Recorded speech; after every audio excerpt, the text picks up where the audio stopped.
This episode is brought to you by my Cyber Mom Day bundle.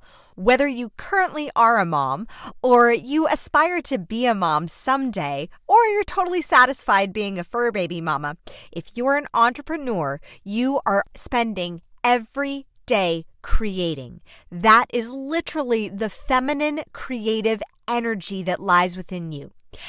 This bundle helps you tap deeper into that energy with 5 courses. That's 26 hours of mindset shifting, business up-leveling, mom life and business game balancing strategies to enhance your sales, your communication, your mom game, your productivity, your energy, and your success.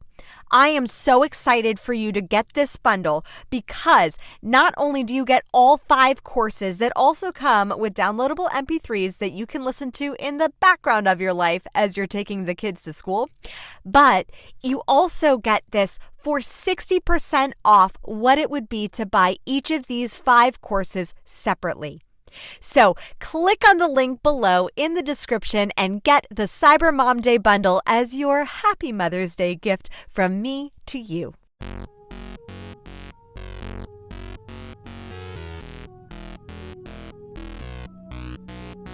Welcome to the Princess and the Bee podcast, the place to be to build your empire as queen of your body, business, and life.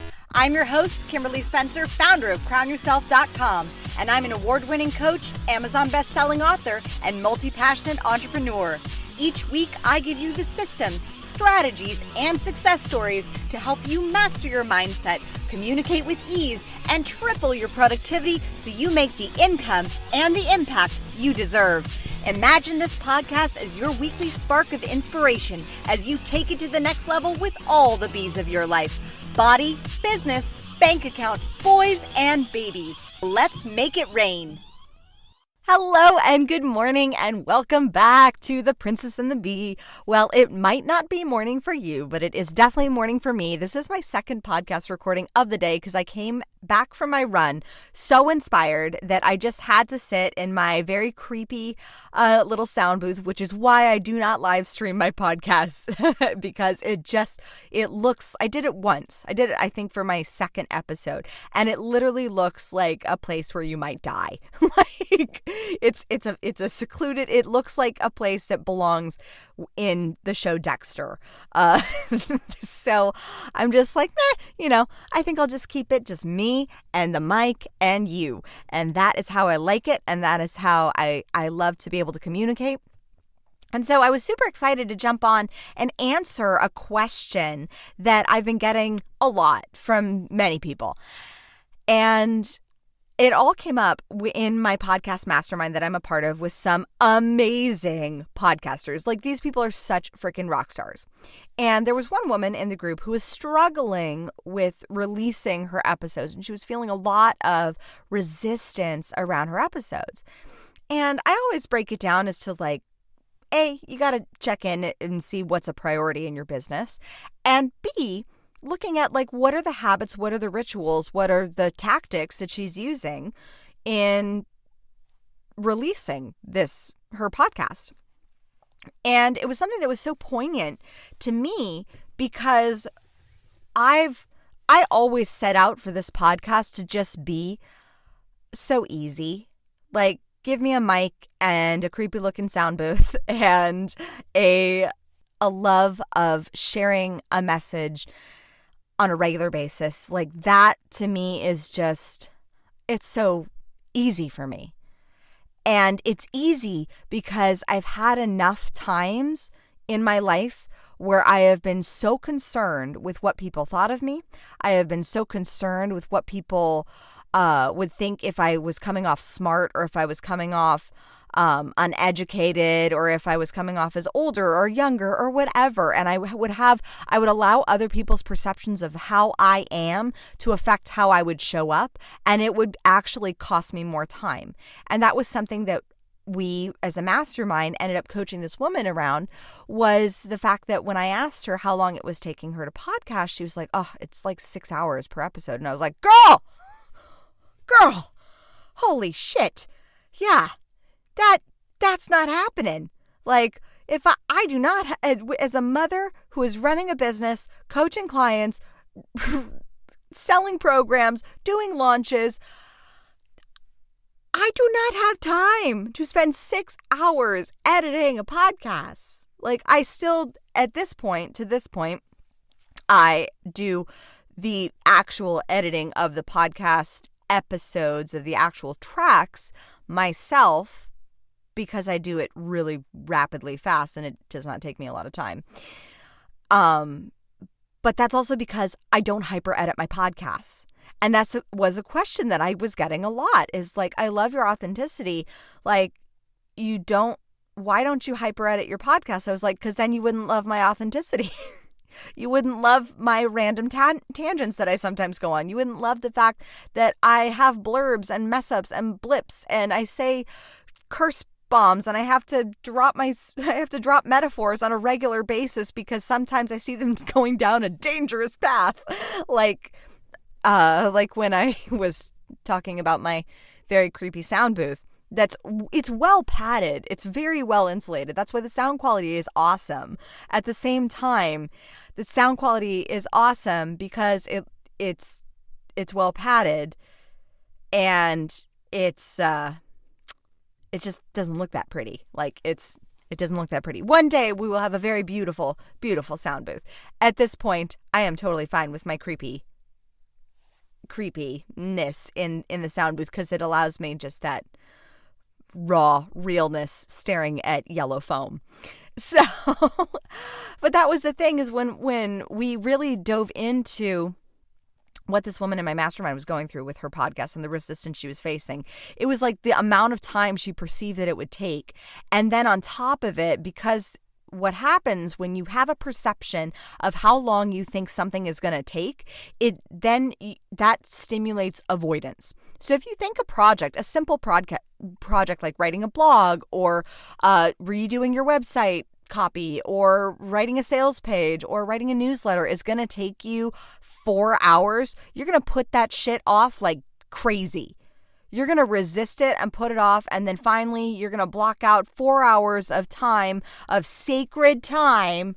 And then you're going to go for it and you're going to do it. And you're going to go through your seasons and you're going to get it out. But it's going to take 4 hours. Here's the thing and this is an exercise I do with all my clients because I work with a lot of perfectionists or recovering perfectionists. And so here's the thing. An exercise, it's actually, I forget what law it is. I forget the name. Parkinson's law. Work will expand to fit the time that it's allotted. And so if you go back to my podcast episode on, I think it was called Red Light, Green Light, it's literally how to contract the amount of work that you're doing by contracting the amount of time you think that it's going to take. And the problem is if you've been doing a project time and time and time again, and it's been taking you 5, 6, 7 hours, like a whole day's worth of work to just get like one podcast or one blog or one thing out, then you're going to have this pattern built up in your mind as far as how much time and all the things that you think are super important that must be done in order to release this thing. So what you got to do then is you got to really allow yourself to then get messy. Like if it's taking you, I had this with another client. She was struggling with writing a blog and writing copy. And she was like, it would take her 4 hours to write a blog and copy. And I was like, well, what are you doing for the 4 hours? She's like, well, I'm writing. I said, how much of it is actually writing and how much of it is actually editing? Like, how often are you going back and editing and saying, oh, this isn't a perfect, maybe I could, and you bust out your thesaurus and you're like, okay, well, there's this word that makes me sound smarter, or there's this word that I could use that might actually expand on the topic a little bit more. I'm like, nobody is nobody is going to go through your blog. I mean, there may be 1 or 2 people on the planet who go through it with a fine-tooth comb, and that is only after you've had 500, 600, 700, 1,000 views of your blog. Like, that is, it's ridiculous. I have typos all the time. All the time. And I'm very happy my team normally catches them before I release it. But I don't allow the typos to hinder the energy that is behind the work, that is behind the thing. I go through, I do my best to edit them out, and I trust that that I say exactly what needs to be said, and that I release it then and let it go. And so this, to answer the question in a very long roundabout way as to why it doesn't take me that long to podcast, is because A, I'm very comfortable speaking in front of a mic and just sharing my truth and being authentic AF and just letting it out because I'm fully comfortable as me. B, it's because I allow myself to be messy. Because whenever I ask my clients who are struggling in a place of perfectionism, in a place of over editing their stuff so that it comes out and appears to be perfect, that's where the energy, it gets diluted. Like the initial energy, like people are, it's in our human nature to have mess and mistakes and failures. It's a part of the process. It's a part of the process. So give yourself permission and the grace to be messy. That is where your greatest breakthroughs will come from anyways. And when you allow yourself to be messy, when you allow yourself to make mistakes, when you allow yourself to fail, I'm not saying you seek the failure. I'm saying you do your best, you do the work, and oops, it didn't go well. Okay, next. You also could be depriving someone else of their breakthrough from their own perfectionist habits. So allow yourself to be messy. Allow yourself to just let it out. Allow yourself to just release the thing. And trust that you will say or write the exact right thing as it flows from you. I mean, yes, go back and edit typos. Like, oh my goodness, my husband just found a typo in one of my sales pages, and I was like, mortified for a hot second. And then it was really funny. And then we made a joke out of it. And because, yeah. There's a big, I'll just let you know that what the typo was. There is a big difference. I meant moolah. There's a big difference between moolah and mullah. Just look it up. And apparently I spelled it wrong. And there's a vast, vast difference between moolah and mullah. A mullah is an Islamic religious holy man, pretty much. And mullah is, cash. And I meant moolah, but I accidentally wrote mullah. Totally changed it as rapidly as possible and out of complete respect, but I own the fact that I had those mistakes, and that's okay. It's totally okay. You look at the mistake, you eat that piece of shit, like I talked about on another episode, is you taste the shit, you say, okay, I'm going to brush it off, I'm going to fix it, and then you sit your ass back down at the table and you do the work. And this is exactly why I don't hyper edit my podcasts. Because I want to show up for you as an example so that you can be creative and allow yourself the permission to make mistakes, to misspell moolah, to give crappy metaphors from time to time, because that is where the vulnerability happens. When you are vulnerable enough to make mistakes, that is actually where your business will thrive, because people will see you as human. In fact, it's a psychological fact and a paradox of life that the more vulnerable, the more messy you are, the more people like you. And the only way to describe this is in the biggest metaphor of all. Not the biggest metaphor. The biggest similarity of all is, why do people like Jennifer Lawrence and why do people not like Anne Hathaway? And I'm not talking about like Princess Bride Anne Hathaway. I'm talking about like in the past couple years after she won her Oscar, Anne Hathaway. Because there is a psychological perception and paradox that the more messy, the more unfiltered and unapologetic you are, the more people are going to like you and the more perfect actually people are going to think you are. That's the great paradox. The more messy you are, the paradox is that the more you own your mistakes, the more you own your vulnerability. I mean, having crotch shots out there on the internet, that's like something that could be seen as like, oh my goodness, I'm not perfect and blah, blah, blah.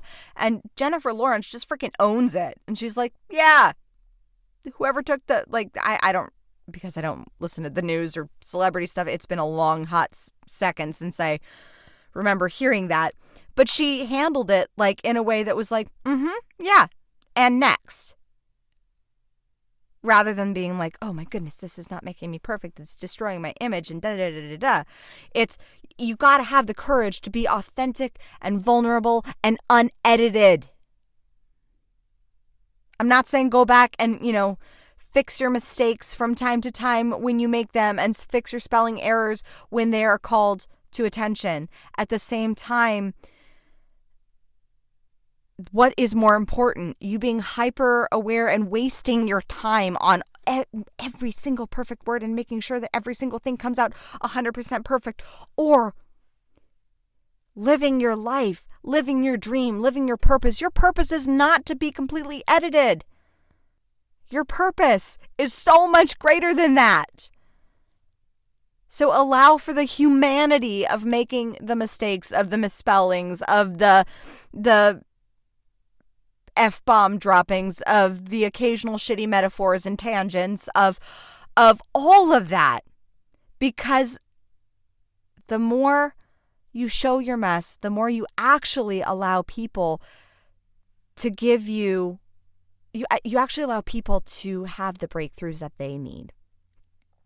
Because they realize that you, who have achieved a certain amount in your life, and it's probably a lot more than you give yourself credit for, they see you in this place of authority, owning your shit, owning the messes, the mistakes, the things that they currently feel shame and guilt and fear about it being exposed. Oh my goodness, I had a typo. God forbid. Now, you, by showing your mess, you give them the inspiration of what is possible, of the potential that you can, that it doesn't matter about the mess, you can, or the mistakes or the failures or the typos or the unedited crappy metaphor or thing that you gave. It doesn't matter about that. What matters is the fact that you keep going. You inspire their resilience by being unfiltered to a point, but mostly by being unedited. So if you love this episode, take a screenshot of it, share it with your friends. This is how we are growing this podcast, is just by our amazing, amazing listeners sharing and sharing and sharing and sharing all the uneditedness of this podcast. And if you love this episode, please, please, please tag me on Instagram. Take a screenshot, a screenshot. You see? This is why if I edited my podcast of all the mess ups of everything I say, of every little time that saliva gets stuck in my mouth and I can't really let it go, then I would be in the booth, or I would be paying someone a lot of money to be doing that. And I choose to spend money elsewhere on getting the message out rather than worrying about if it's perfect or not. So if you love that, then please take a screenshot of this episode and tag me on Instagram at Crown Yourself Now. And if it gave you a breakthrough to how to unedit your life so that you are showing all amazing sides of yourself, then please write a review on iTunes so I can keep the amazing content coming your way. Your reviews help propel this podcast forward, and I am so, so grateful for every single one. That if you take a screenshot of your review and you send it to info@crownyourself.com, I have a special hypnosis just for you. So thank you so, so much for listening, and I will catch you next time. As always, own your throne, mind your business, and make it rain. Unedited. Thank you so much for tuning in today. If what you heard resonated with you, be sure to subscribe and share your breakthroughs and ahas with me by leaving a review on iTunes so I can keep the magic flowing your way. And if you aren't already following us on social media, come experience the extra inspiration and queenly convos on Instagram at Crown Yourself Now, or visit our website at crownyourself.com. I am so excited to connect with you in the next episode. And in the meantime, go out there and create a body, business, and life that rules.